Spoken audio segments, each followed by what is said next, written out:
5, 4, 3. Good afternoon, everybody. Good afternoon, councillors, officers, and those of us who are viewing our DCA committee meeting for February.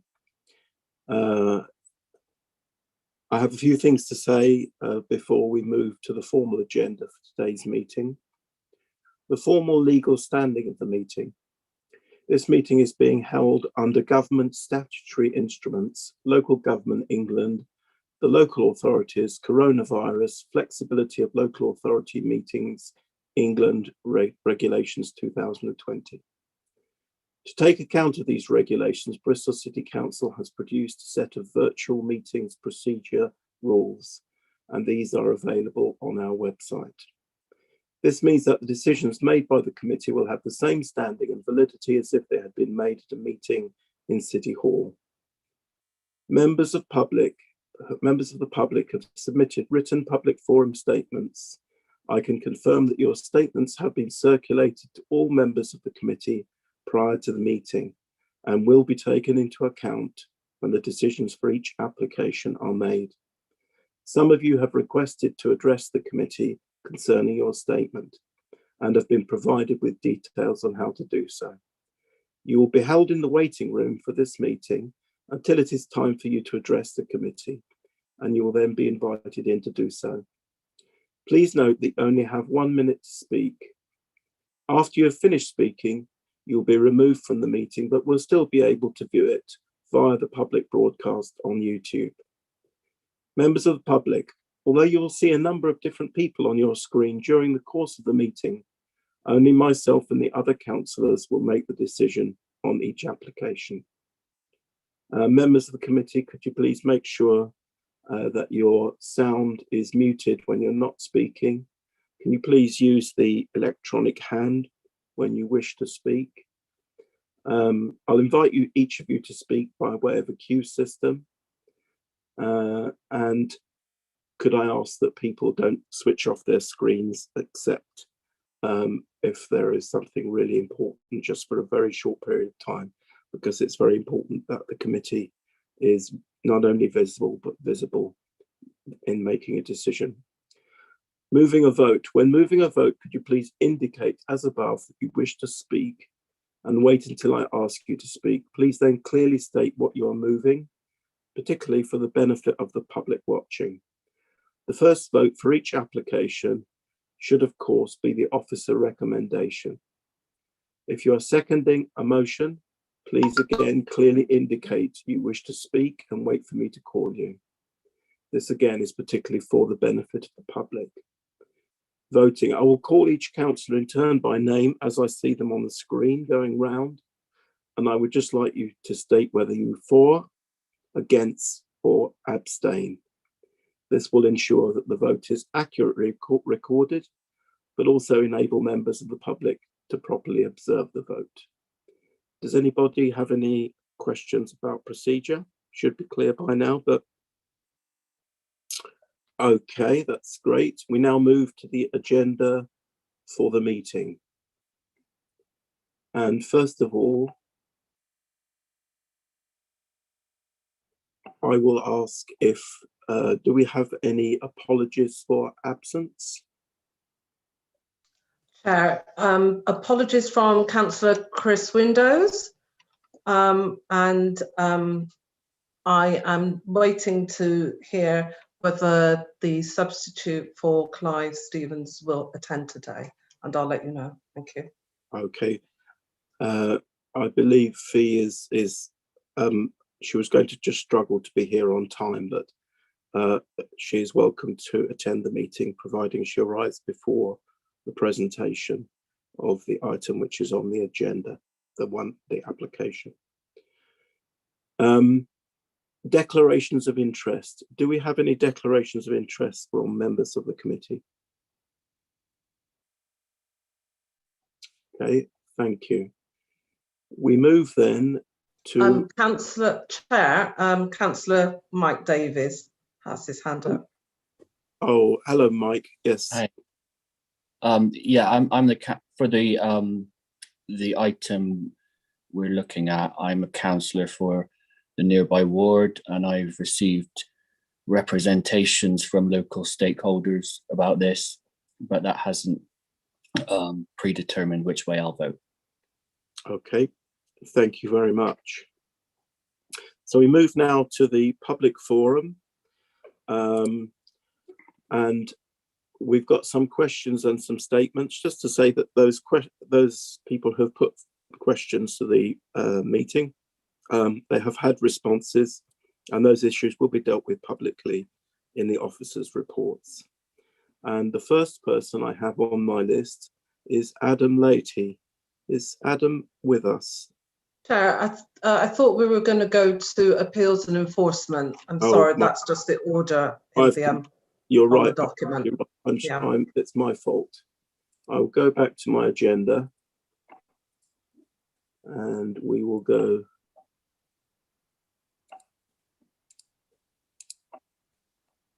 So much for technology.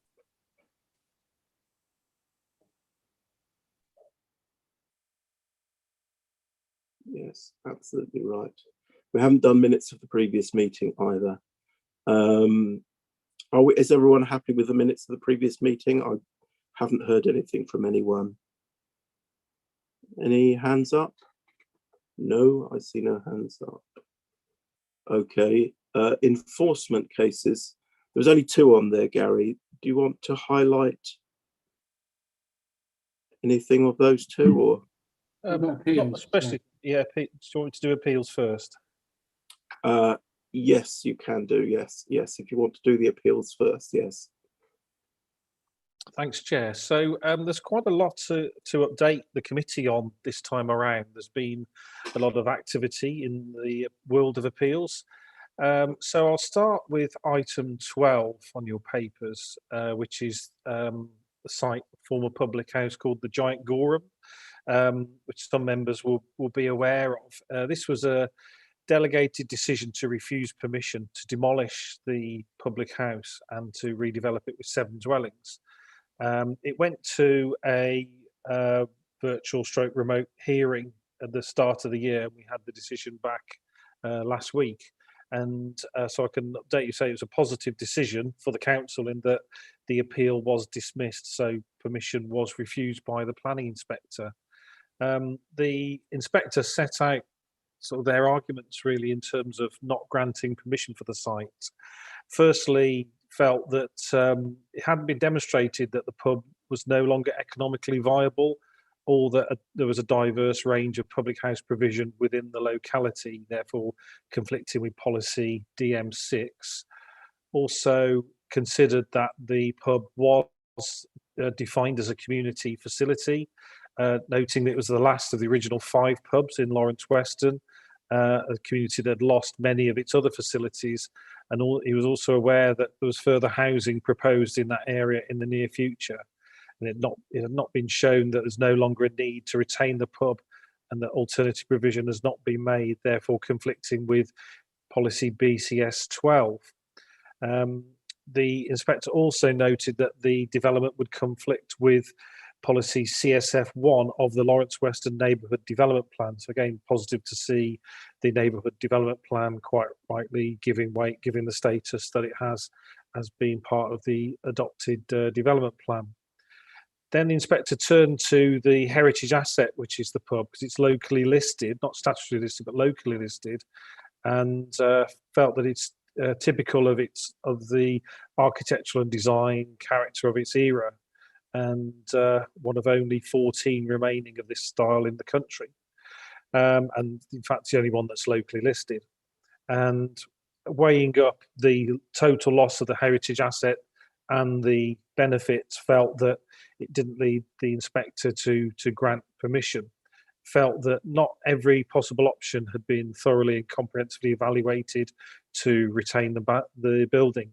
So the inspector concluded that applying the planning balance in terms of the positives, 7 new homes, against all the things that the inspector had set out earlier on in the decision notice, felt that the appeal should be dismissed and planning permission refused. So that was a good outcome in terms of that application. So then turning to the next items on the list of appeals, because these are, we're in the section now, it lists appeals being decided by informal hearing.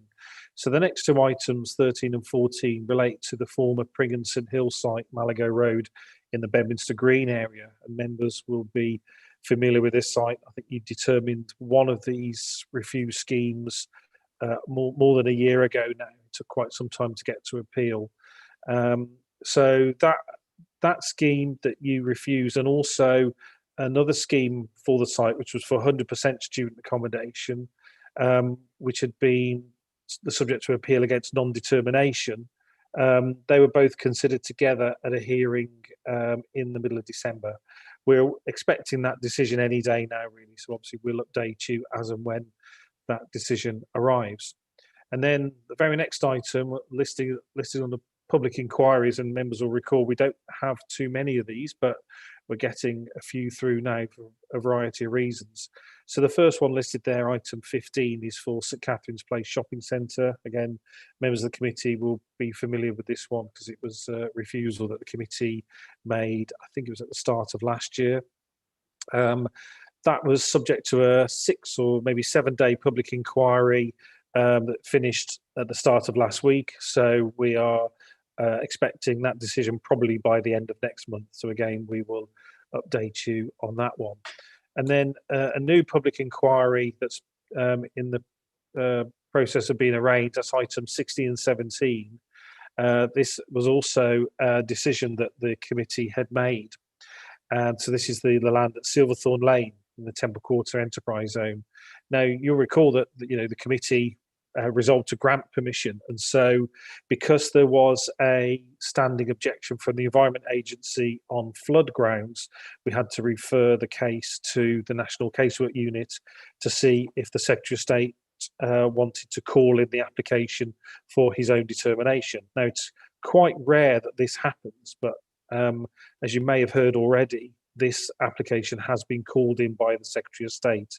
So we're in the process now of preparing for the inquiry. So it's not necessarily a appeal, because no one's appealing. It's just so that an inspector appointed by the Secretary of State can hear evidence from the applicants, from ourselves as local planning authority, from other parties, and also from the Environment Agency in terms of their concerns about flood risk, all at the same inquiry. The inspector will write up a report, send it to the Secretary of State, and then we'll get together probably towards the end of the year the Secretary of State's letter and the inspector's advice to the Secretary of State. So that's a little bit more of an unusual process that we are at the early stages of going through at the moment. So those were decisions that weren't even kind of reported through these papers, but just a general update. And so decisions that we have received, just scrolling down to find the first one that we could tell you about. And so the first number of cases I can just again summarize as best as I can for you, start at item 64 and go all the way through to item 70, and you'll have noted these have been on the list for quite some time. These were various parts of Hamilton House in Stokes Croft where applications for prior approval from office use to residential had all been refused. And you'll see from the decisions there's been a bit of a mixed response to that from the planning inspector. Again, that was the subject of a hearing at the end of last year, and the decision came through early on in this year. In summary, 9 prior approval applications had been made. They were all refused under delegated powers. 7 were appealed. Of the 7, 4 were allowed, so were given prior approval, and 3 were dismissed. Essentially, the decisions turned on whether the actual the individual appeals were individual planning units. There was a bit of a technical sort of discussion at the hearing, and the inspector kind of sets that out in their decision notice. And also key to the decisions was whether the individual parts of the site were actually in office use the date, the appointed date, which in this case was the 29th of May 2013. And so in general, the inspector agreed that they were all separate planning units, so they were all valid individual appeals, but only 4 could be demonstrated to be lawful office use, and therefore, unless there's something really significant that comes up through the prior approval process, 4 had to be allowed, and the 3 where the office use couldn't be demonstrated were therefore dismissed. So if members wanted a sort of sight of that summary and the decision notice, I'll very happily provide that.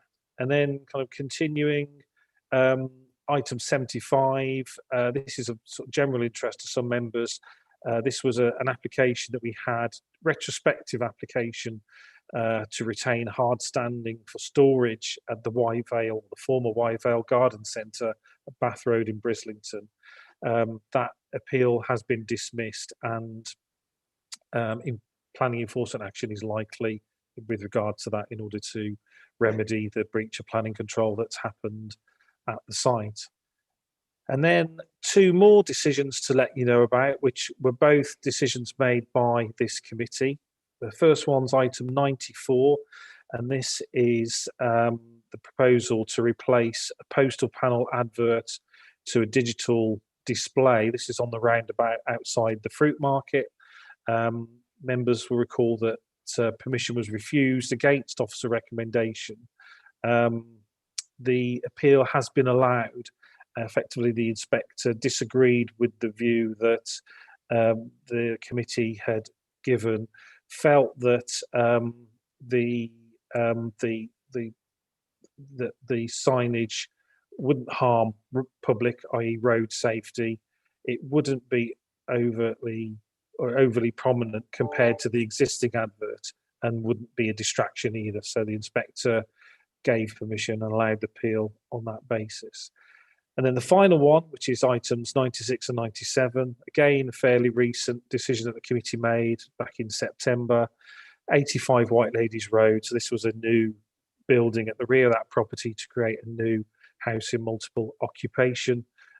Members may recall that the establishment of a HMO there would actually push the percentage within the immediate area to above 10%. The inspector noted that and noted the new SPD, but felt that it wasn't just a matter of breaching the 10%. There had to be clear evidence of harm that would be caused by the new HMO. So that was whilst a disappointing decision, it was a bit of a kind of a pointer in terms of, how that particular inspector considered the issue. So as and when we have more appeals on this subject and the usage of the new SPD, then obviously that will kind of play into our thinking and our future recommendations and decisions. So apologies, that was rather long, Chair, but there's a lot of appeals in the system. As you can see, we're up to item 98 in the reports, and there's a lot happening as well, which I felt I needed to update you on. Thank you. Thanks, Gary. And that last one, our decision was in line with officer recommendation, as I seem to remember. No, sorry, Chair, it was against the officer recommendation. The officer recommendation, it did, look at the impact that the HMO would have, that it would take it above the 10%, but it was felt that there was no additional harm that could be demonstrated at that point in time.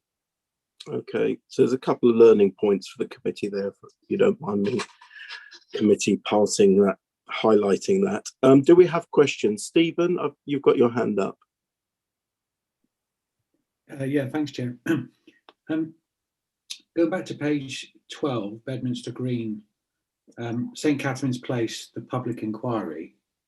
I mean, slightly confusingly, we've also given planning permission for another scheme by the same developer on that spot. A kind of less bad scheme, if you like, or at least the way I saw it.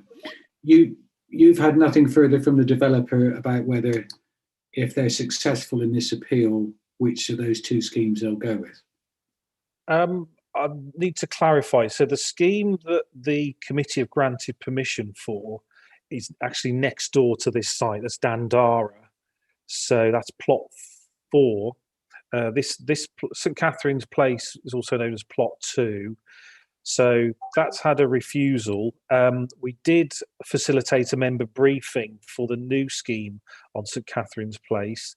It's likely that that new scheme will come before you at your next meeting on the 4th of March. So at the moment on that site, there's only a refusal and only an appeal. But to answer your question, in terms of will we get a decision on the appeal prior to the 4th of March, I would say probably not. But obviously, if we do, then it will be a significant material consideration. Also, if whatever happens on a site, whether something's granted on appeal or there's another permission alongside it, the developer can exercise whichever of those permissions they want to, if they're in that position. But obviously, in this case, we're not in that situation at the moment. And the developer is perfectly entitled to put in a couple of applications simultaneously. That's their right, isn't it? It is their right. It's highly frustrating and resource intensive, and it causes delay. But yeah, absolutely, it's their legal right to do that. Mm. And then to utilise one or none of them. So that's the system. Correct. Other questions? Anyone? Can't see any hands up. Fabian, sorry, yes. Thank you, Chair. Back to St Catherine's Place. Apparently one of the big differences between the appeal site and the one that's coming to committee likely this coming March, is the lack of a cinema. Does that mean that the partnership between the whole issue of putting a cinema on that site's fallen through, or would Scott Cinema still be on board if the appeal went the way of the appellant? So I don't know as a matter of fact, but I know because that inquiry was held in the way that we hold our committees, it was held on YouTube. So I was able to dip in and out of it on occasions. The impression I got, but I'm happy to be corrected, the impression I got was that the appellant's position was that the cinema chain were on board and could occupy the unit if permission was granted.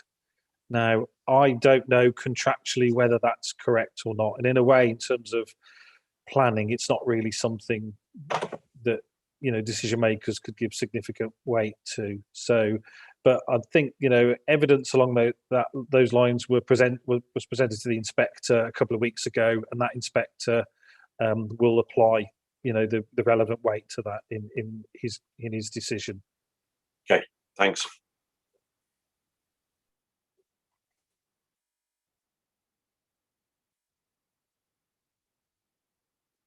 You're muted, Chair.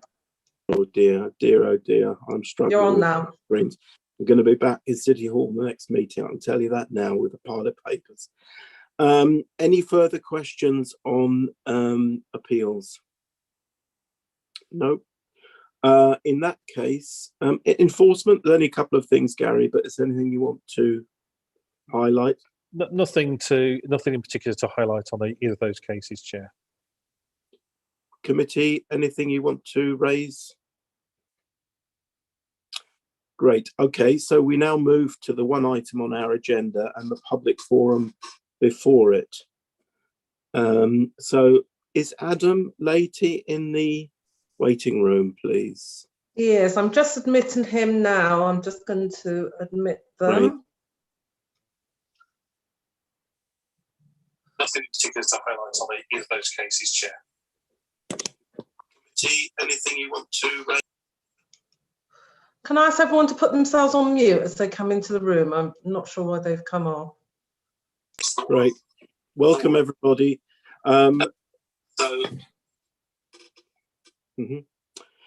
Welcome, everybody. Could you make sure that you've got your YouTube off if you're visiting us to make a statement? For questions, people have received a written response to that, and the issues that they've raised will be dealt with in the presentation by officers. So we won't give responses to questions directly, but So we begin with questions. Adam, is that Adam? Yes, I've got your name there. Excellent. Hi, Adam. Would you like to give us your question, please, first of all? Hi there. Well, it's not a question, it's a statement. Okay, I have you down. Yes, I have you down. I have you down for both, but you have a minute anyway. All right, thanks. I'll be as quick as I can. Thanks for having me. Air quality, noise pollution, and public health and safety have not been given their due consideration in this report. The footways on both sides of the stretch of road fall short of the recommended width of 2 meters. This section of road is a bottleneck for traffic during peak times when many of us are walking our children to and from school. There are queues of idling cars heading into St. Werburgh's, and the other way cars speed through the tunnel, often going way over 20 miles an hour. The red brick wall means that this 200-meter section of road is effectively a canyon of fumes and noise and speeding metal and gas and glass, and it's terrifying to be a pedestrian or cyclist there during these peak times. The brick wall also means that there are no sight lines for parents concerning HGVs or other traffic exiting the site, unlike the neighbouring Dewson site, which has a fence that can be seen through. If the council and the Wales and West work together to remove the wall, this would help dissipate traffic fumes and noise pollution along this stretch of road, allow for better sightlines for pedestrians and cyclists, and could facilitate the widening of the pavement and the improvement of general safety and well-being for all footway and road users. Thank you. Thank you, Adam. Now we move to, is it Fabia or Fabia? Hello, yes, it's Fabia. Fabia, hello Fabia, and thank you for your photos of the wall that you sent us. Oh, 18 megabytes. Thank you. No, not at all. No, it was useful to see. Please carry on. You have 1 minute. Okay, thank you. So I can see a bright future for this site because this site's on a road that it's an artery connecting residents with local shops and community hubs. And on the school runs, that street is buzzing with families. This development could bring life to the derelict site that we walk past every day, open up the pavement, make it safer for pedestrians and cyclists, add planting alongside secure fencing. It could celebrate its local history because our older neighbours remember the gasometers, that it was a familiar urban landmark for them. But right now, the community does feel angry, shut out of dialogue. Community consultation should be an active and two-way process, opening up ideas that they can't be reached when designs are developed in isolation. So if you approve these plans today, please add a requirement that maybe Wales and West have to involve the community in designs of the site boundary. That site boundary is our key interface between the community and the active site. Thank you for listening. Thank you, Fabia. And now we have Councillor Jill Kirk. Hello, Jill. Hello, good afternoon. Can you hear me okay, Chair? Yes, perfectly, thank you. Thank you very much. Well, my name is Jill Kirk, Lockleys Councillor. My colleague Councillor Tinkle and I have already presented a statement to you reflecting the concerns of our residents about the traffic flow, congestion and air quality issues posed by this development, also the lack of consultation with nearby schools. And that brings me to the issue of road safety, which has already been spoken about. As plans stand at the minute, it leaves a very dangerously narrow pavement along this stretch of Glenfrome Road, and which is used for a route to school. And it seems the applicant didn't respond to the council's request to bring that site boundary further in and have a planted boundary, which we think would make it very, very much safer to achieve a 2 metre minimum, if not more, because COVID restrictions have recently shown that pavements often need to be wider for absolute safety. So I really feel strongly that that should be a condition if this is to go forward. And also, I hope that you can take into account our comments on landscaping, preserving the wildlife habitat adjacent to the Narroways Reserve, and local employment opportunities and improvements in the public transport, and environmental safety as well is absolutely key due to the previous use of this site. So we'd like checks to be done on the land there. So, but it's that narrow pavement that is our main concern as ward councillors, and we really hope you will consider that and ask for a widening of the pavement and a planted boundary rather than a heavy wall. Thank you very much, Chair. Thank you. Thanks, Jill. Our next speaker is Kem Kozner. I'm sorry if I've pronounced your name wrongly. Is it Kem or? It's actually pronounced Cem. It's a Turkish name.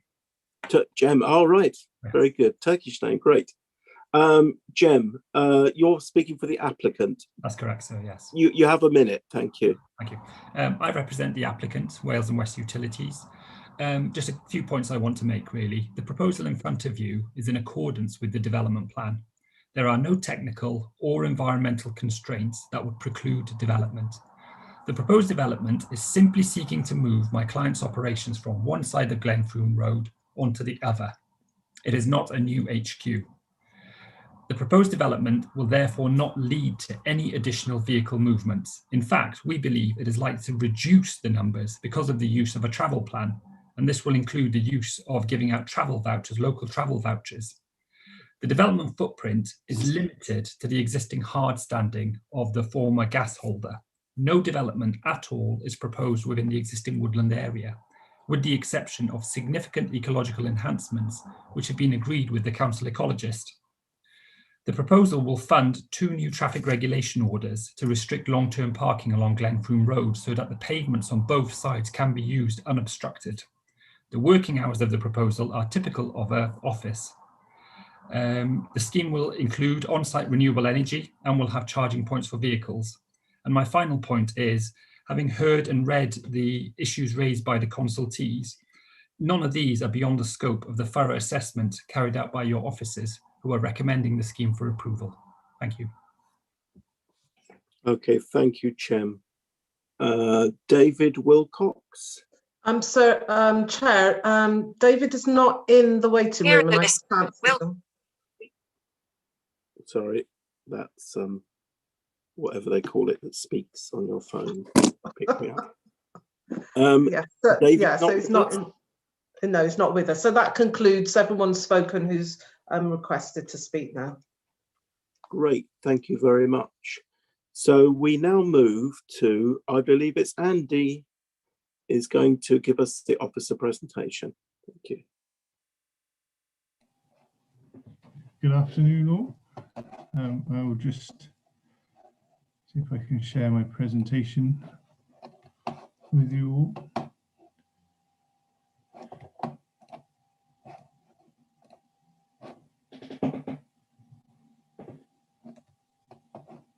Okay, is that PowerPoint coming through for everyone? Yeah, excellent, thanks. Thank you. Okay, so this afternoon I'm going to introduce the scheme for the former gas holder site on Glenfrome Road. The proposal is for a new unit to be occupied by Wales and West Utilities that would provide offices at first floor, ground floor workshops and storage, and a servicing yard with associated parking and landscaping as well.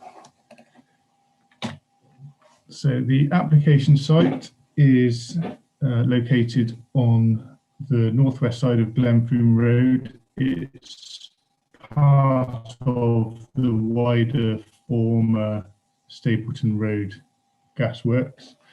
It's bound by a railway to the southwest, which is an embankment at this point, but then goes into a cutting as the ground levels change. So there's the previously developed area, which is relatively flat portion of the site up against the Glenfrome Road frontage. And then there's a wooded slope that rises up towards Narroways Nature Reserve behind. The development is proposed on this previously developed area and not in this woodland sort of section of the site, which I'll speak a bit more about later. The site is currently vacant and is located in quite a mixed area in terms of uses.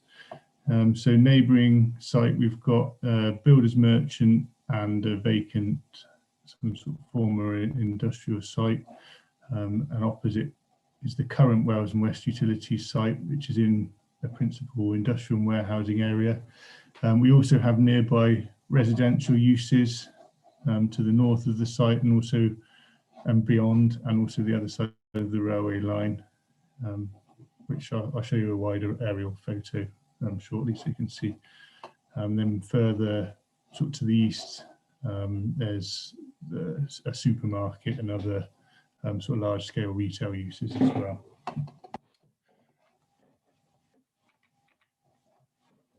We've got another angle of the site looking the other way. So this is Glenfrome Road frontage here with the railway line.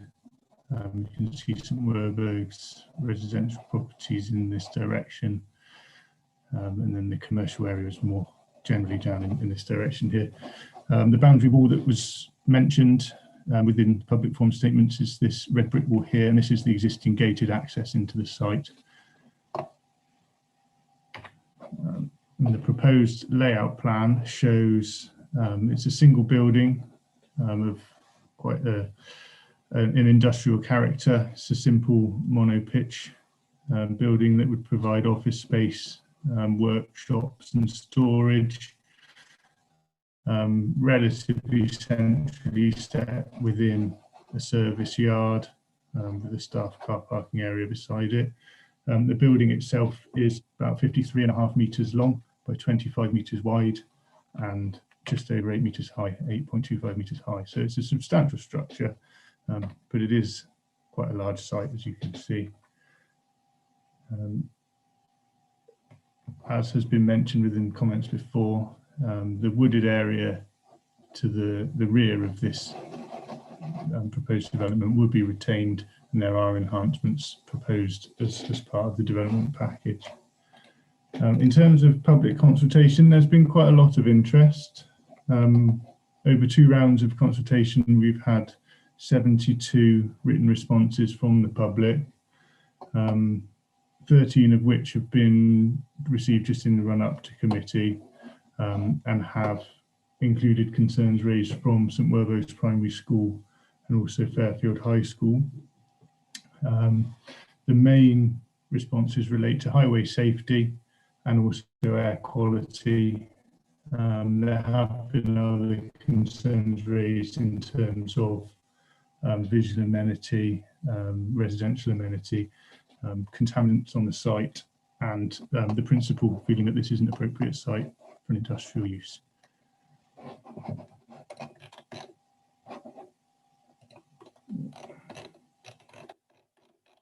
Sorry, bear with me, my computer's having a little bit of a wobble at the moment.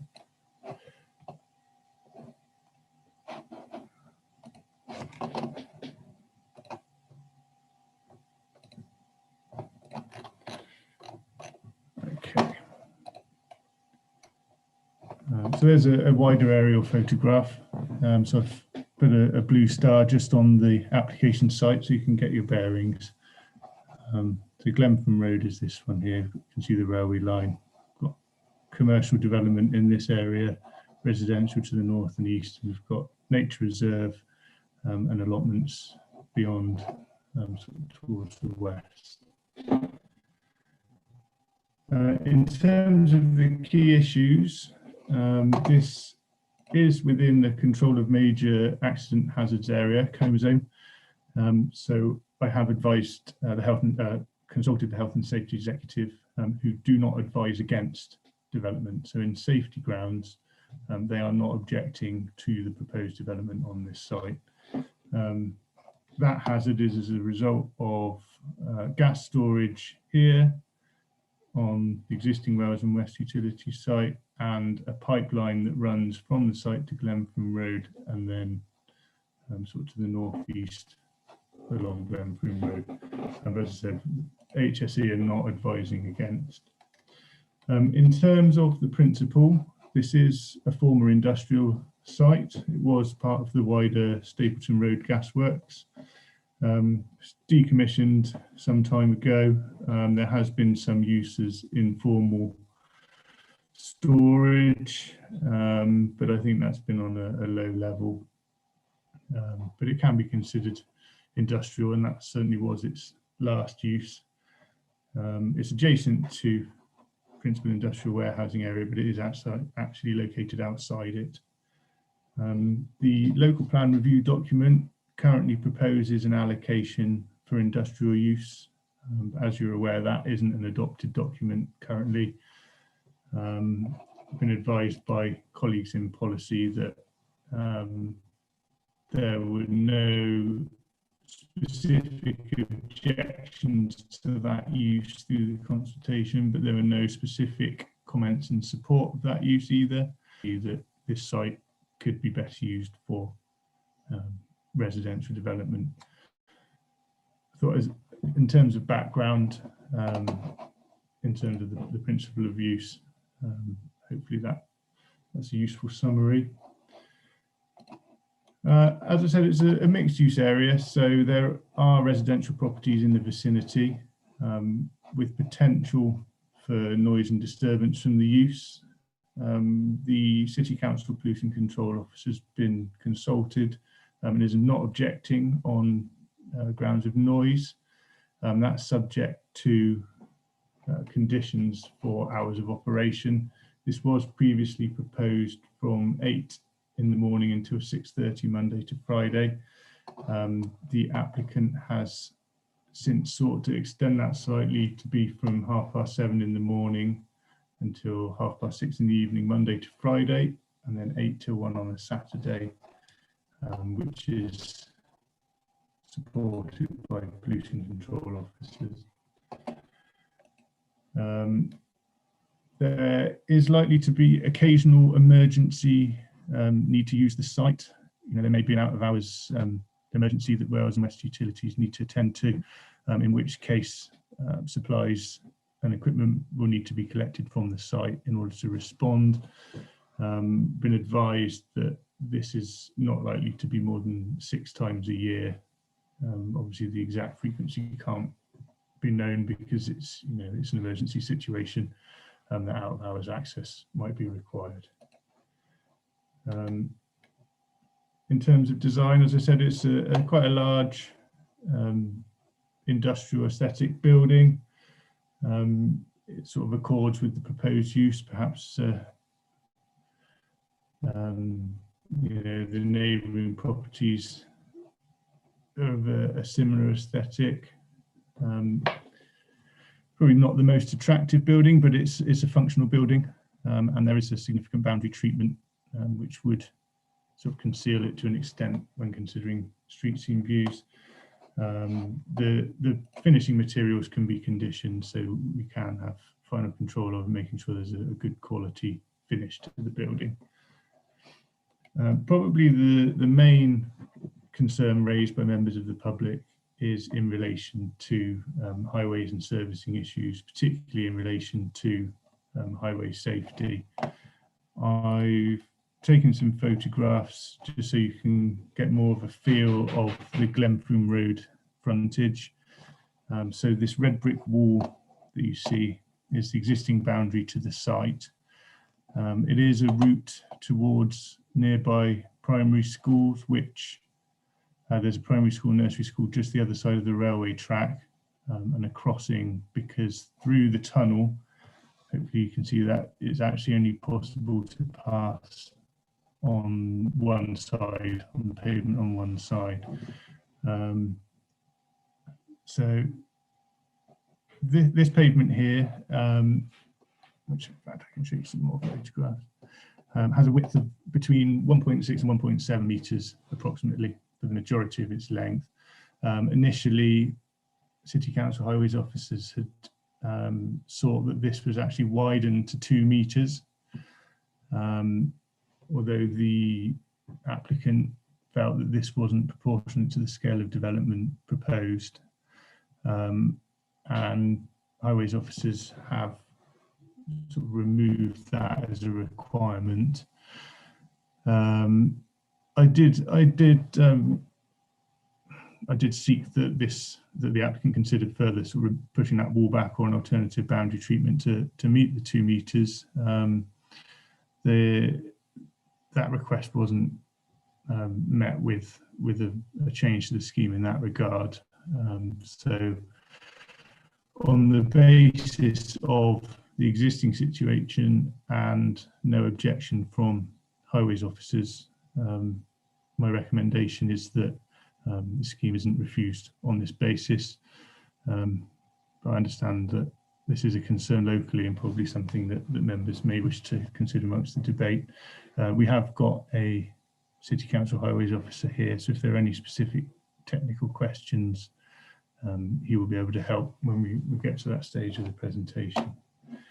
There are improvements proposed in terms of highway safety as part of the development. The entrance area would be set back further from the highway, with a widened and chamfered access. So there'd be a 15-metre wide access set back, and during operational hours, the gates would be kept open, so no vehicles would have to wait overlooking the pavement.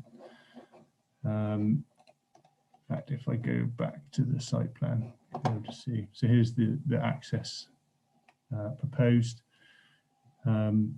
Visibility lines are achieved for 25-metre and beyond visibility display, which is supported by highways officers. Pedestrian priority will be retained. This is not proposed to be any road junction. This would be a crossing over a footpath, so pedestrian priority would be retained. It's also proposed that a traffic regulation order is imposed to put double yellow lines on the opposite side of the road. This would improve vehicle turning ability as well as visibility, which would enhance highway safety aspects of the proposal as well. There is also a proposed turn ban, which again could be secured by condition and traffic regulation order if members wish to approve, which would prevent right turns out of the site, which would stop HGVs travelling out of the site and through the tunnel and past the nearby primary and nursery schools, but instead direct everything towards the M32 direction. There are 77 staff parking spaces, including electric vehicle charging and disabled bays, as well as cycle storage for staff there as well.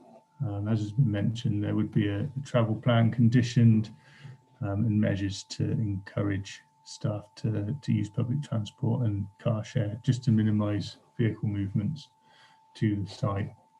In terms of vehicle movements, we're looking at 157 per day, which is similar to the existing site adjacent. Of these, there would be 3 daily HGV movements, along with a delivery of via HGV once a week. So in terms of lorries, it's a fairly low number. So moving on to other issues. I appreciate I've spoken about highways for quite a while, but I think that's the principal one issue on this site. In terms of sustainability and flood risk, we've got a sustainable drainage system via soakaway incorporated into the scheme. This is supported by the Environment Agency, and there is a solar PV array proposed as well. So we've got policy compliant on-site renewable energy generation. There's been ground investigation in relation to site contamination, and there is a remediation strategy required, which is to be conditioned. This will relate to any sort of ground disturbances in the wooded area to do with ecological enhancements, and also in terms of protection against ground gas. But when the site was decommissioned previously, there was a lot of remediation done at that stage. But again, we've got conditions recommended which have been set out by our land contamination officer.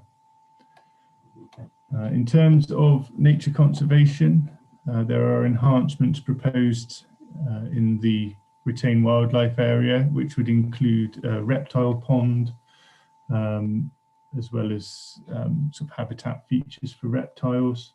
There'd be an ecological management plan, which would be ongoing for several years. And there is also some replacement tree planting conditioned as part of the enhancement and to compensate for 3 trees that would be removed in this corner of the site here. Finally, in terms of air quality, there has not been an objection from the City Council Air Quality Officer, citing that the operation moving from this side of Glenfrome Road to the other is such that there wouldn't be any additional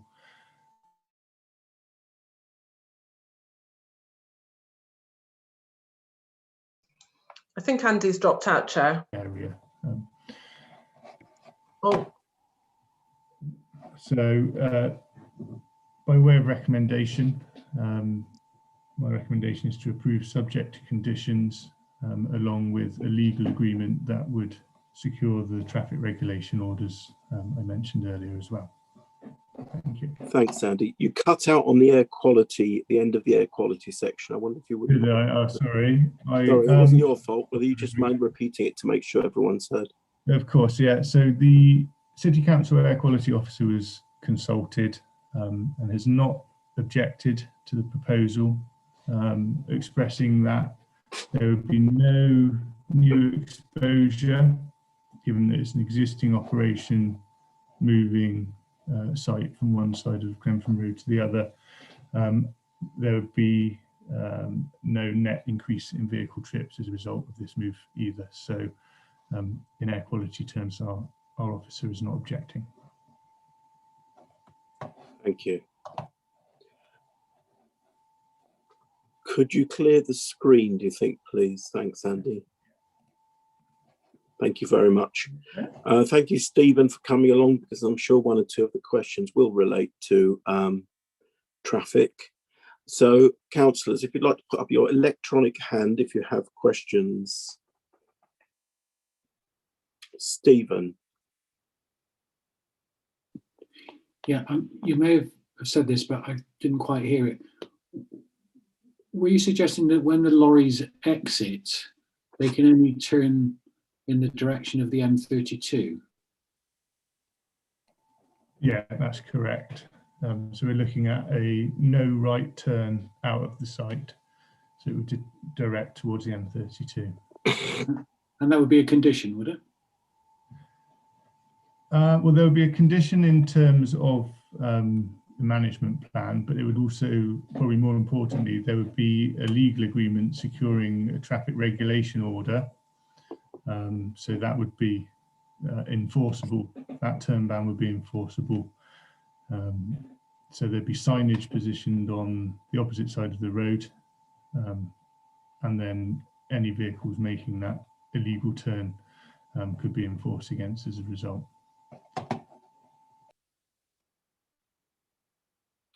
Okay, Steve Smith.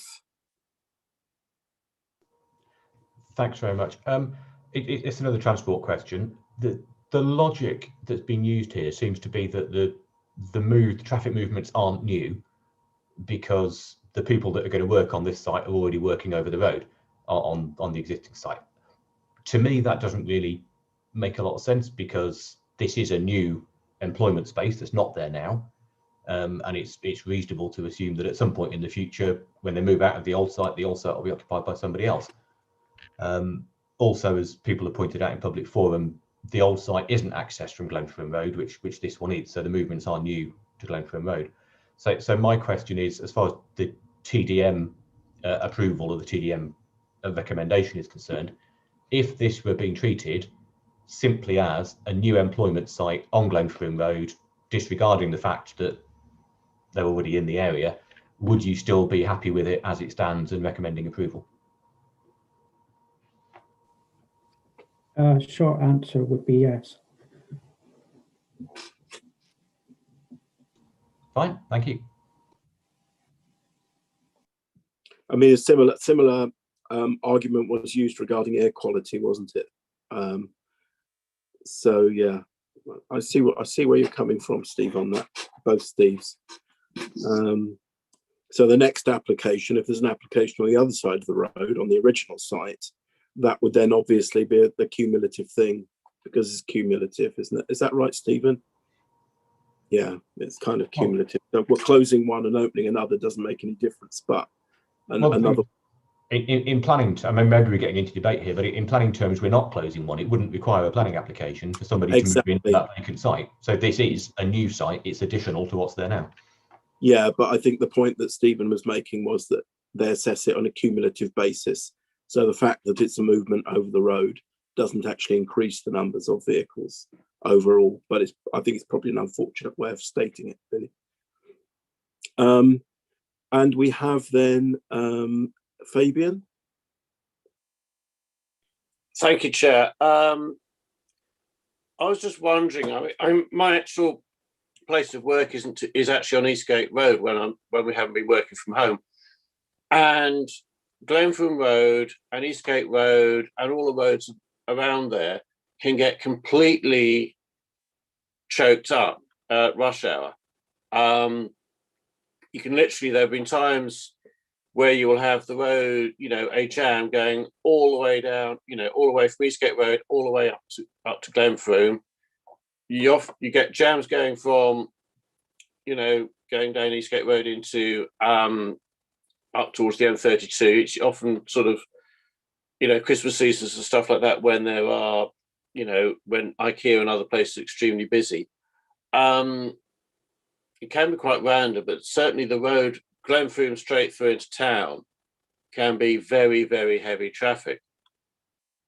And as has been said, this is ultimately a new development because the old site will be vacated and someone else will go in and put it to use. So I am concerned, while I would regard the right turn as essential, the no right turn is essential for lorries coming out of that site.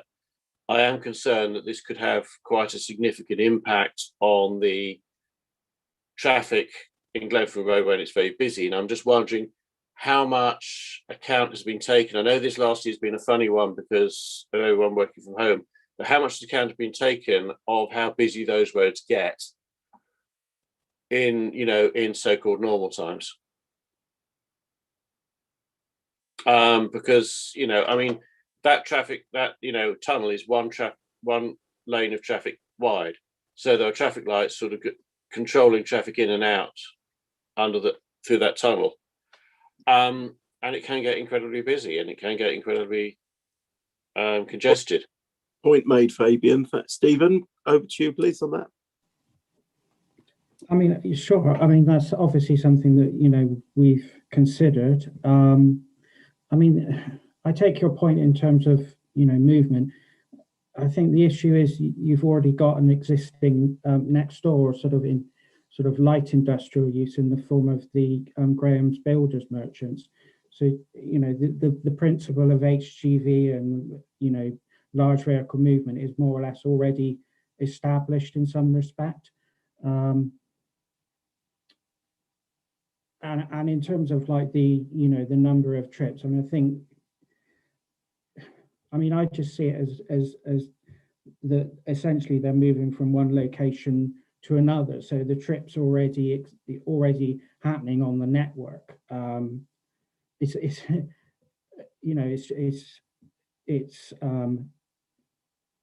the chair was saying, it's unfortunate how that is defined, as it were. Sorry, I don't know if that helps at all, but. So you're saying, Stephen, that there aren't actually going to be an increased number of trips? No, I don't believe so, because they're already existing on the network. They're just literally moving from one location to another. I mean, they've made the point.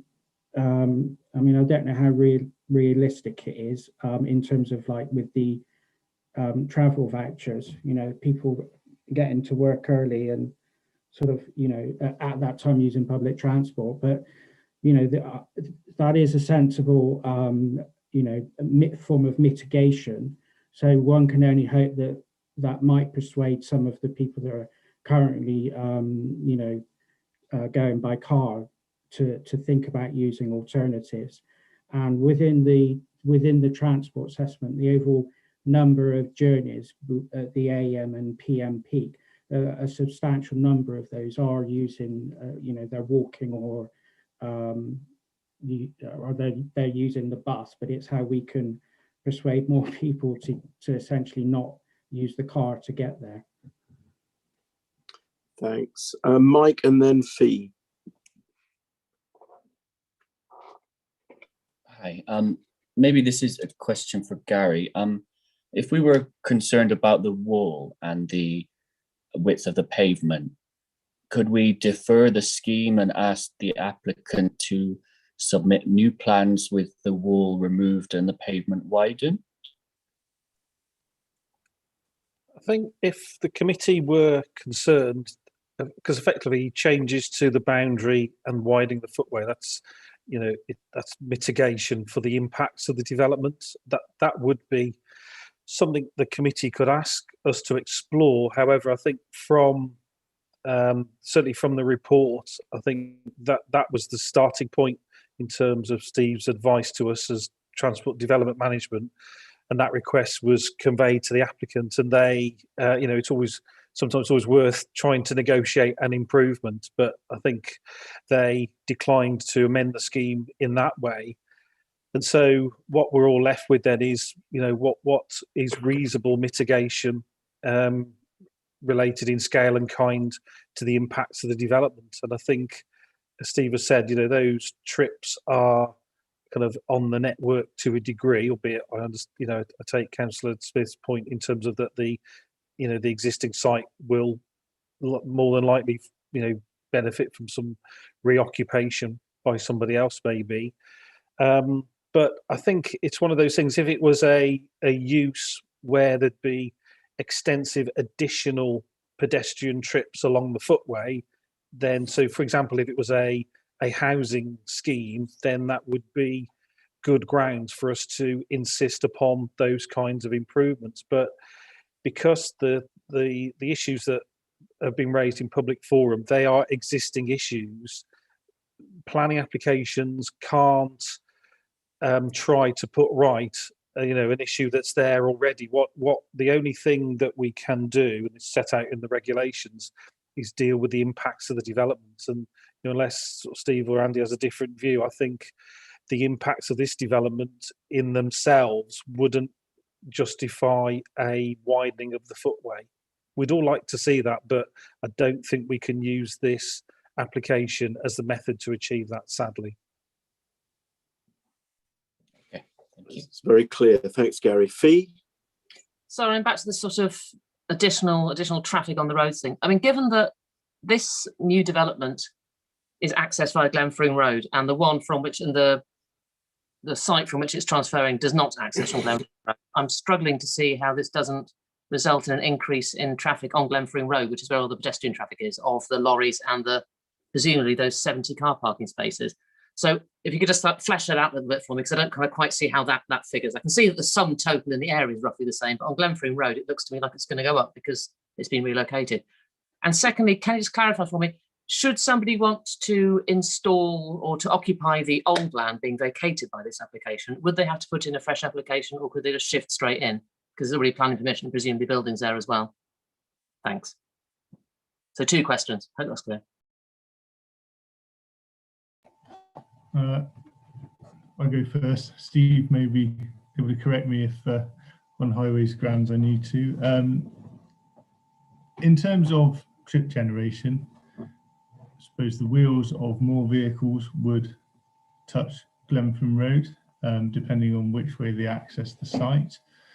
The existing site, if you're coming from the M32 direction, you can either go along Eastgate Road, so that's sort of past the Tesco and IKEA, and into the site that way, in which case you don't touch on Glenfrome Road, or you can go further up from the M32 roundabout and turn left, and then you would go along by Glenfrome Road. If you were travelling sort of from the St Werburgh's direction, then the existing and proposed site, you would travel along Glenfrome Road. Probably the net result is yes, there will be likely more vehicles using Glenfrome Road to access this site when compared with the last one. In terms of the use, the site that's being vacated could be occupied by another user operating in the same use class, yes. It's worth noting as well that the site that is the subject of this application. Just because it's vacant doesn't mean it can't be used for anything. So, you know, there are certain uses that would be able to move on to that existing site without any further planning consent. So that's worth bearing in mind as well. It probably would be purely for open storage purposes. But obviously, if, you know, a site becomes used for that purpose, then we can't secure the highways improvements that are offered as part of this application.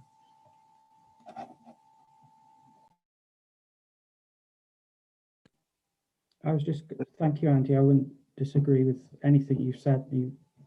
Thank you. I mean, you know, I think we've tried to get as much mitigation from this as possible in terms of, you know, originally when they came in, they were, as Andy said in his presentation, they were talking about having almost creating like a priority junction into the site so that pedestrians would have to wait so priority would have been given to lorries going in and out and vehicles. And we said no to that because no, the footway is for pedestrians. As Gary was saying, in terms of, you know, the wall, I mean, ideally, yes, we'd like to push it back so we could get some extra room, but we, you know, we're bound by, as you know, by the regulations. And in terms of, you know, the double yellow lines, I mean, that hopefully that would assist in terms of parking and improve visibility, but also it's also to assist the HGVs when manoeuvring into and from the site. So, you know, I think we've tried to make this as safe as we can, but I appreciate, you know, the local sentiment and feelings on this. So that's my 2 penneth worth anyway. Okay, thank you. Do we have further questions? I don't see any. Okay, in that case, I'll open up to discussion. If anyone would like to make a point, could you please put your hand up? Fabian. Thank you, Chair. I think I remain concerned, given my experience of that road and that area, certainly rush hour, I do remain concerned about this development to some degree. I think if we are to allow it, I think we do have to condition something happening with the boundary to improve visibility. I do think that the ward council has made valid points about you know, revising the boundary, and you know, even if they sort of replace the brick wall with entirely palisade fence, or you know, which is behind, say, shrubbery, that could secure the site and at the same time resolve security issues. So I mean, I'd be quite happy to, if we are mindful to make a decision in favour, maybe we should look at conditioning a review of that boundary wall and leave that to officers to actually sort out, you know, delegate that final bit of the decision and that condition to officers. I know we've done that in the past with decisions. We've sort of been about 99% okay, but 1 or 2 little things that need sorting out before it goes ahead, we delegate, you know, we grant permission subject to some amended conditions, and we let officers delegate to officers to actually fix those conditions. Yeah, in the history of the discussions that have already gone on, Fabian, this has been raised and has proved a sticking point. So it's not a 1% out of 100%. I'll just make that. I don't know, but I'm just saying this wall is, you know, this wall, you know, the wall and the bound and the pedestrian access are issues, and I think they're valid points, and I think we need to consider them if we can. Thank you, Steve.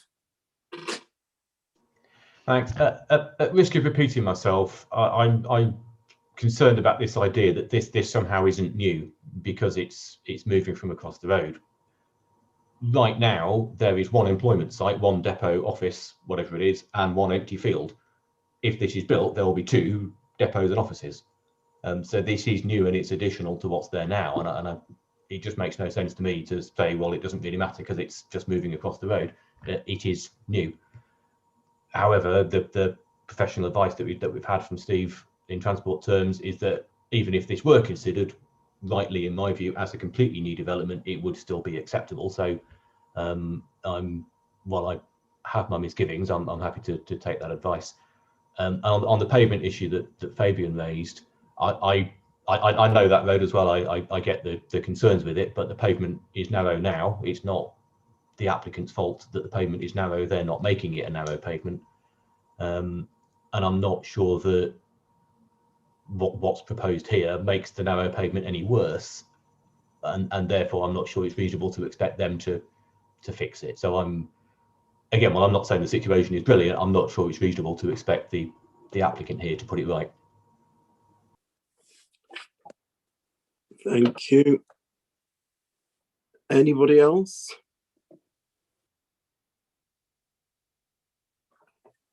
No, in that case, we move to the vote.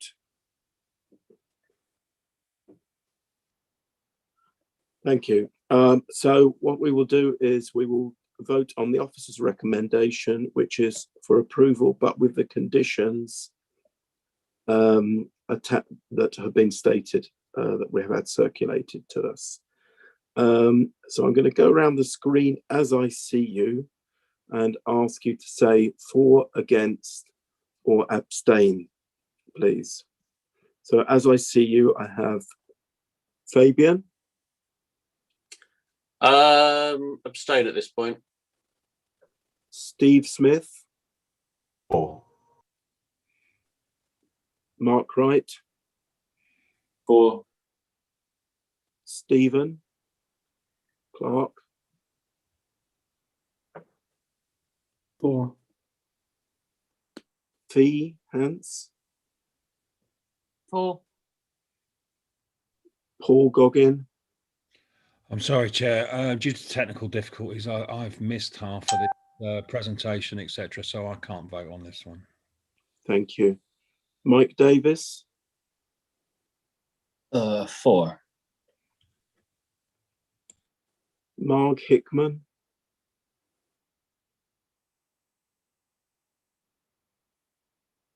Marg Hickman.